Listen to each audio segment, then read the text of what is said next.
Narcissistic men seek spiritual women like moths seek a candle, but not out of love or desire to transform. They seek her light to burn her alive. They are not coming to her because they admire her. They are coming because she threatens everything false about them.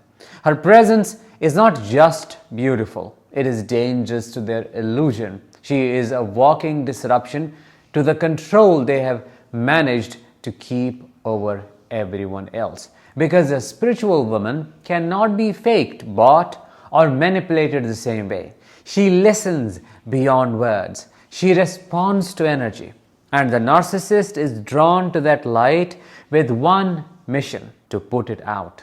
Not because she is weak, but because she is powerful, and that is what they're afraid of. Hi, I am Danish, a narcissistic abuse recovery professional. The topic for this one is 5 reasons why narcissistic men only go for spiritual women. Before you say, I'm not spiritual, yet I was still attacked by the narcissist, hear me out. There is a high chance that your soul is ancient, intuitive, and deeply connected, whether you believe it or not. The abuse you endured was not just psychological, it was spiritual warfare, and I have said it so many times.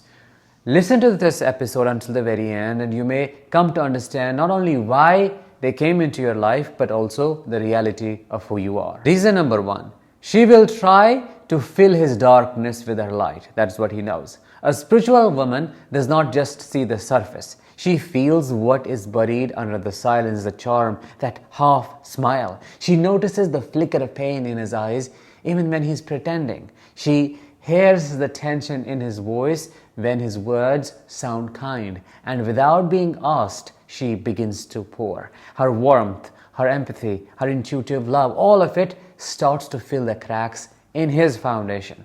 And for a moment, he feels alive again. But it is temporary, because deep down, he resents her for it.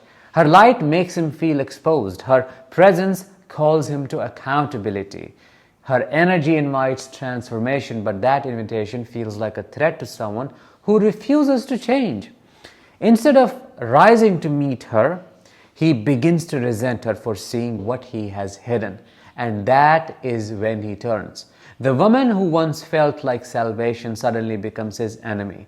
Not because she changed, but because she saw him too clearly. Number 2, she will believe in a potential that will never manifest into reality. Spiritual women do not fall for faces, they fall for frequencies. She does not see him as who he is in this moment, but who he could be. She sees the boy who was never loved properly. She sees the divine spark beneath the ego. She sees the possibility of how he could be an artist, a healer, a visionary who is hiding behind this false self. And she falls in love with that idea. She gives herself to him with the belief that if he is just loved enough purely, he will awaken. She devotes herself to that transformation, to that hope. She believes in his future self more than he does. But what she does not understand at first is that he will never come back. He will never become that virgin. Not because he cannot, but because he doesn't want to. He doesn't care.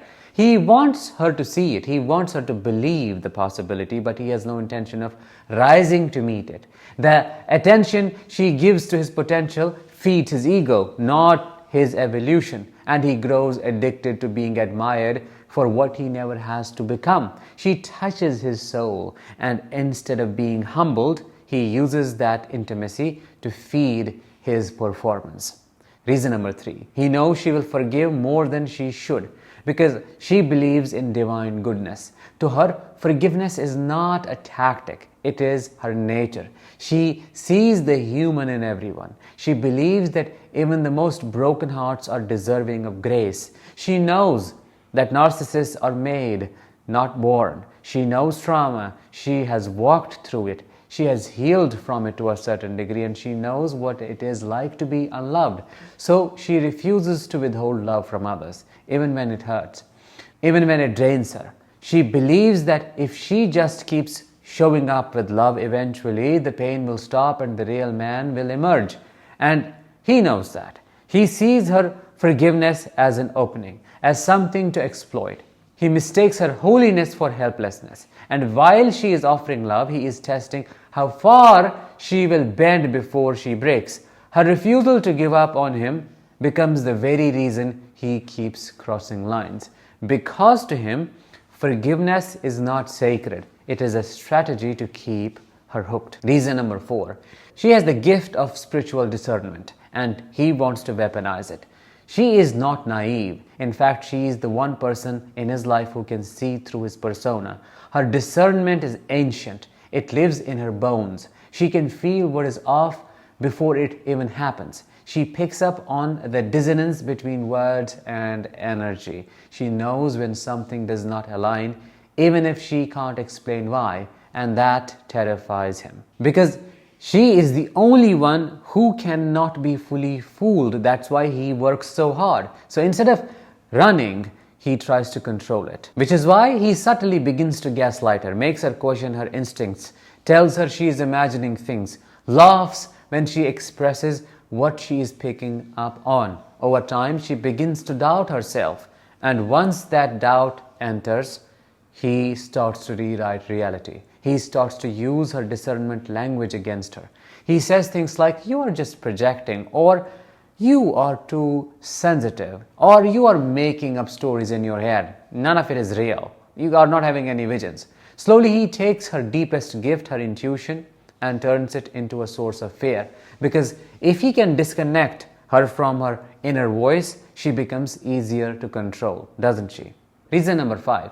She lives by spiritual values and he counts on them to escape consequences.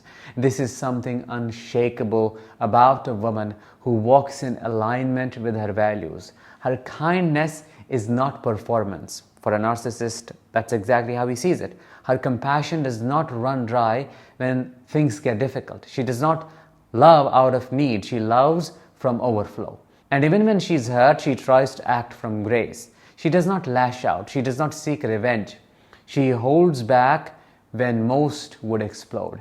And this is where he sees his chance. He knows she won't expose him easily. He knows she won't punish him. He knows that if he cries hard enough, tells a sad enough story, or disappears long enough to stir her empathy, she will let him off the hook. He uses her goodness as a hiding place because she will always try to take the higher road. She will always try to heal instead of harm. And he knows that in her desire to be spiritually responsible, she will often give him a pass he does not deserve. He takes the very traits that make her divine and twists them into tools that protect him from judgment. And in doing so, he turns her light into his shield. The secret is, it was an attempt to sever you from your source. That's why it happened. To make you forget who you are, to drown your intuition in doubt, to suffocate your discernment, to shame your empathy,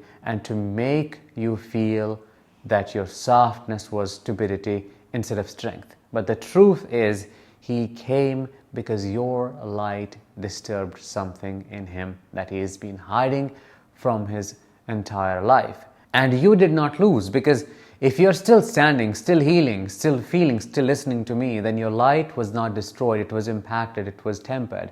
It is wiser now, more precise, sharper, and the next time something comes to knock on your door, it won't be able to get past the frequency of who you have become. Now is the time for you to fully embody that and to become your authentic self that you have been since your origin. With that, let's bring this episode to an end. Thank you so much for listening. I will talk to you in the next one. Until then, as always, let the healing begin and continue.